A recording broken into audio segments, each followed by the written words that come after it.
Hello नमस्कार दोस्तों। आज हम बात करने वाले हैं ग्रेड 10 एसएसटी के इकोनॉमिक्स वाला जो पार्ट है उसका पहले चैप्टर के बारे में। फर्स्ट चैप्टर नेम है डेवलपमेंट, हिंदी में से विकास कहेंगे। तो चलिए देर न करते हुए शुरू करते हैं क्विक रिवीजन इस चैप्टर का। समझते हैं इस चैप्टर में क्या क्या चीज़ें होने वाली हैं। फर्स्ट चीज़ इसमें डिफाइन किया गया कि डेवलपमेंट कहते किसे हैं। तो डेवलपमेंट में यहाँ पर फर्स्ट चैप्टर में बताया गया कि डेवलपमेंट के सबके अलग अलग पैमाने हो सकते हैं, सबके लिए डेवलपमेंट के अलग अलग मायने हो सकते हैं। जैसे एज ए बिजनेसमैन उसके लिए डेवलपमेंट के मायने अलग होंगे कि उसकी कंपनी ग्रो करे, अच्छा बेनिफिट मिले। वहीं उस कंपनी में काम करने वाले मजदूर, उनका डेवलपमेंट अलग होगा। उनके लिए क्या होगा कि उनकी सैलरी में इंक्रीमेंट मिले, उनके लिए अच्छा पीएफ मिले, उन्हें अच्छी पेंशन्स मिले। तो उनके लिए डेवलपमेंट के मायने अलग होंगे। वहीं हम बात करें एक स्टूडेंट, तो उसके लिए डेवलपमेंट के मायने अलग होंगे। स्टूडेंट को चाहिए कि उसके अच्छे मार्क्स आएँ, अच्छा परसेंटेज बने। कहीं ना कहीं हमारे इस फर्स्ट चैप्टर में बताया गया है कि डेवलपमेंट हर एक देश के, हर एक नागरिक के लिए, हर एक सिटीजन्स के लिए कहीं ना कहीं अलग अलग मायने हो सकते हैं डेवलपमेंट के। तो फर्स्ट चैप्टर में स्टार्टिंग में एनसीईआरटी में हमें यही बताया गया, कुछ एग्जाम्पल्स के बाद साथ में बताया गया है कि हर एक व्यक्ति के लिए, हर एक इंडिविजुअल के लिए अलग अलग डेवलपमेंट के मायने हो सकते हैं। यहाँ पर हम डेवलपमेंट के दो मेजर टाइप्स देखने को मिलेंगे, एक मेटेरियलिस्टिक डेवलपमेंट और दूसरा non materialistic development. Materialistic development में हमें क्या देखने को मिलेगा, जैसे किसी की डेवलपमेंट की घर बना लें, कार ले लें, अच्छा लाइफ स्टाइल कर लें। इसके लिए कहीं ना कहीं वो उससे दिखता है कि एक मेटेरियलिस्टिक डेवलपमेंट का एग्जाम्पल देखने को मिलता है। वहीं कई ऐसे लोग हैं जिन्हें पैसे की ज़रूरत नहीं है, उन्हें क्या चाहिए, अच्छी फ्रेंडशिप चाहिए, अच्छी रिस्पेक्ट चाहिए सोसाइटी में, इक्वालिटी चाहिए। तो ये भी कहीं ना कहीं किसी के लिए डेवलपमेंट के मायने हो सकते हैं। जैसे हम बात करें कि कोई व्यक्ति एक बहुत अच्छी जॉब करता है जहाँ पर उसे बहुत अच्छी सैलरी मिलती है, लेकिन वहीं बात करें उस सोसाइटी में या उस कंपनी में उसे इक्वालिटी नहीं मिलती है, रिस्पेक्ट नहीं मिलती है। तो उसके लिए डेवलपमेंट के मायने क्या होंगे? उसके लिए डेवलपमेंट के मायने ये होंगे कि उसे इक्वालिटी हो, उसके लिए रिस्पेक्ट मिले उसकी सोसाइटी में, उसके समाज में और उसकी कंपनी में।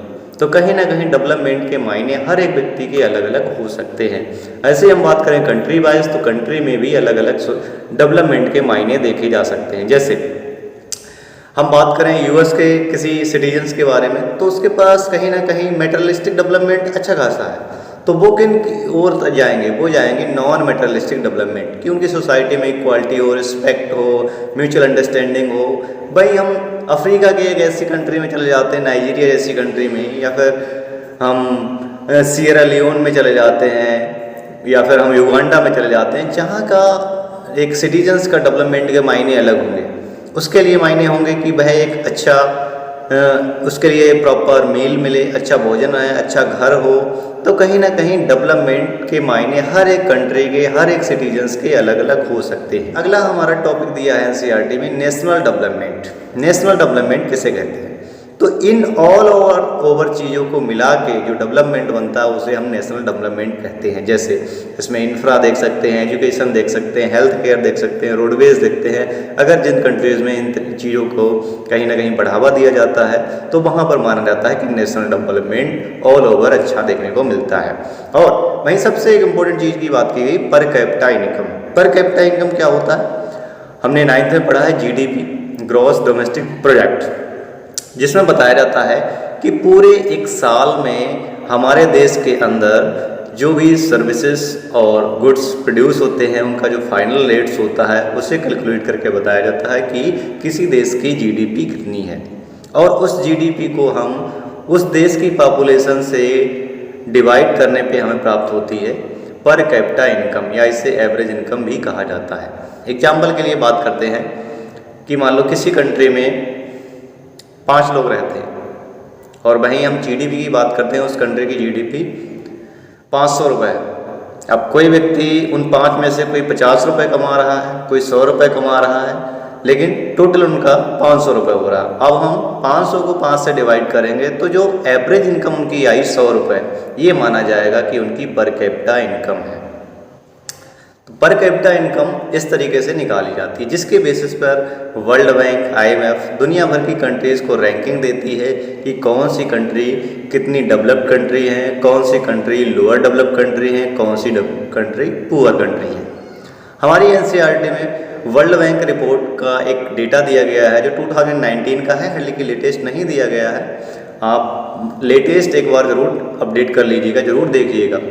आप अगर एग्ज़ाम में लेटेस्ट भी लिखेंगे और जो हमारी एनसीईआरटी में दिए गए हैं, तो यहाँ पर आप दोनों अगर लिखते हैं तो कहीं ना कहीं उसके मार्क्स में अच्छा इजाफा देखने को मिलेगा।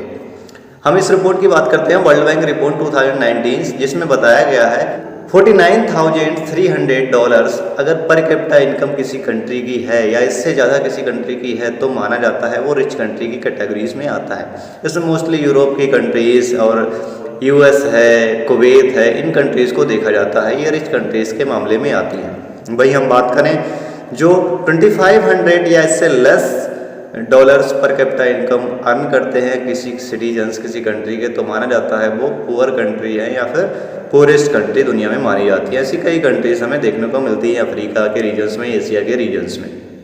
भाई हम इंडिया के बारे में बात करें तो इंडिया तो $6700 पर ईयर एवरेज इनकम हमारी है, जिससे कहीं ना कहीं हमारा इंडिकेट किया जाता है कि हम लो मिडिल इनकम्स वाले कंट्री हैं। मतलब हम ना ही रिच में पहुँचे हैं और ना ही अभी लोअर पे हैं, तो हम लो मिडिल इनकम्स वाले कंट्री हैं।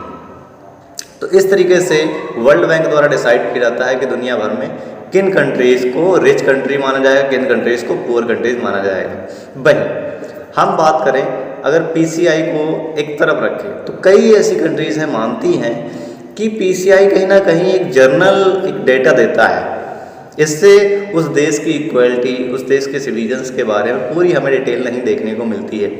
हम सिर्फ इनकम के बेस पे ही नहीं बता सकते हैं कि किसी कंट्री का डेवलपमेंट कैसा हुआ है, वहाँ कैसा इन्वायरमेंट है, वहाँ कैसी एजुकेशन है, वहाँ हेल्थ केयर कैसा है।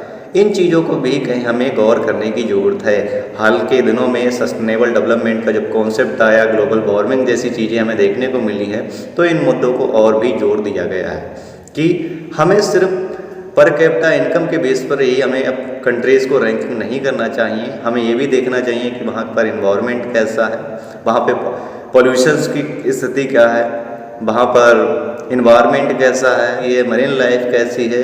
इन चीज़ों को भी हमें ध्यान रखना चाहिए और जिसके बेसिस पे हमें देखना चाहिए कि उस देश ने कितना डेवलप किया है।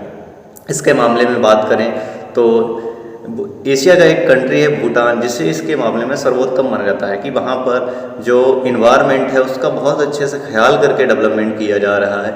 इसीलिए डेवलपमेंट के मायने भूटान के लिए अलग हो सकते हैं।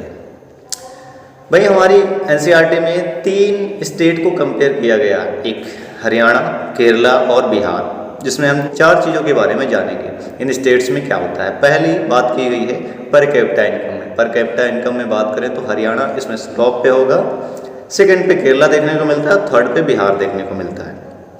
मतलब पर कैपिटा इनकम की बात करें तो हरियाणा के लोग कैसे हैं, रिच लोग हैं। वहीं हम बात करें तो बिहार के लोग लोएस्ट हैं। सेकेंड थिंग्स दी है इसमें आईएमआर से डिसाइड किया जाता है कि किसी 1000 बच्चे जो पैदा होते हैं तो उनके 1 साल तक जीने की क्या चांसेस हैं, कितने बच्चे 1 साल तक सरवाइव कर पाते हैं, 1 साल से अधिक जी पाते हैं, तो उसे बोला जाता है आईएमआर, इन्फेंट मोर्टेलिटी रेट, जो कि हमें देखने को मिलता है हरियाणा में 37।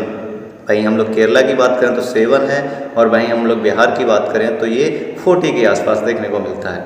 कि थर्ड थिंग्स इसमें बताई गई है education, literacy rate. Literacy rate की बात करें तो 80% के आसपास हरियाणा में देखने को मिलता है। वहीं हम केरला की बात करें तो 94%, वहीं बिहार की बात करें तो 67%, जो कि लोएस्ट है। फोर्थ चीज़ दिखाई गई है यहाँ पर कि वहाँ पर बच्चों की अटेंडेंस रेट क्या है, स्टूडेंट्स कितने अटेंडेंस पार्टिसिपेट करते हैं, तो वहाँ पर भी हमें केरला में देखने को मिलेगा। केरला में अटेंडेंस रेशियो बहुत ज़्यादा देखने को मिलता है। तो अगर हम पर कैपिटा इनकम्स की बात करें तो वहाँ पर केरल हमें पीछे देखने को मिलता है, लेकिन अलग और इंडिकेटर्स की बात करें, आईएमआर की बात करें, लिटरेसी रेट की बात करें, या फिर हम अटेंडेंस रेट की बात करें, या एजुकेशंस की बात करें, या हेल्थ केयर की बात करें, तो इन मामलों में हमें कहीं ना कहीं केरला स्टेट्स इन सबसे आगे देखने को मिलता है। तो कहीं ना कहीं केरला के लोग ज़्यादा डेवलप्ड माने जाएंगे, ना कि हम हरियाणा के। नेक्स्ट थिंग्स दी गई है हमारे चैप्टर में BMI, बॉडी मास इंडेक्स। इसे आप फिजिकल एजुकेशन में 11th 12th में भी पढ़ेंगे। इसे कैसे हम लोग निकालते हैं, इसके लिए हमें वेट चाहिए जो किलोग्राम में होना चाहिए उसे डिवाइड करेंगे हाइट से, हाइट स्क्वायर जो मीटर में हो, और इससे हमारा बॉडी मास इंडेक्स निकलता है। बॉडी मास इंडेक्स अगर 18 से लेके 25 के बीच में है तो माना जाता है कि वह व्यक्ति का वेट नॉर्मल है, और अगर इससे ज़्यादा है तो वो ओबेसिटी का शिकार है, और 18 से कम है तो माना जाता है वह अंडर वेट है। तो BMI स्कोर्स में भी हमें कहीं ना कहीं केरला एक अच्छा परफॉर्मेंस देखने को मिलता है। अच्छा, केरला के साथ अच्छी बात क्या है कि केरला में बहुत अच्छे तरीके से इन चीज़ों को इम्प्लीमेंट किया गया है, PDS सिस्टम को इम्प्लीमेंट किया गया है, स्कूल एजुकेशन को बढ़ावा दिया गया है, हेल्थ केयर सिस्टम पर भी बढ़ावा दिया गया है। इस वजह से हम इंडियन स्टेट्स में बात करें तो केरला एक अच्छा स्टेट्स इन मामलों में देखने को मिलता है। कई ऐसे इंडेक्स में केरला टॉप पर देखने को मिलता है। NCERT में हमारा लास्ट टॉपिक बताया गया है सस्टेनेबल डेवलपमेंट, मतलब ऐसा डेवलपमेंट कि हम प्रेजेंट के साथ साथ फ्यूचर में भी उसके लिए सिक्योर कर सकें। जो फ्यूचर्स में हमारी आने वाली जनसंख्या है, हम जो फ्यूचर्स में हमारे आने वाली पीढ़ी है उसके लिए भी रिसोर्सेज को हम बचा के यूज करें। तो ऐसे कॉन्सेप्ट को लेके आया जाए कि हम डेवलप भी करें और इन फ्यूचर के लिए हमने रिजर्व भी करके रखें। तो इसको अपनाया जाता है सस्टेनेबल डेवलपमेंट। इसे हम लोग रियो डी जेनेरियो 1992 में देखने को मिलता है। एजेंडा 21 शामिल किया गया था। रूप में हमें यूनाइटेड नेशंस का प्रोग्राम सस्टेनेबल डेवलपमेंट गोल भी देखने को मिलता है, जो कि 2030 तक के लिए बताया गया है, जिसमें हमें 17 गोल्स देखने को मिलते हैं कि कैसे हम दुनिया को सस्टेनेबल डेवलपमेंट की तरफ आगे बढ़ा सकते हैं।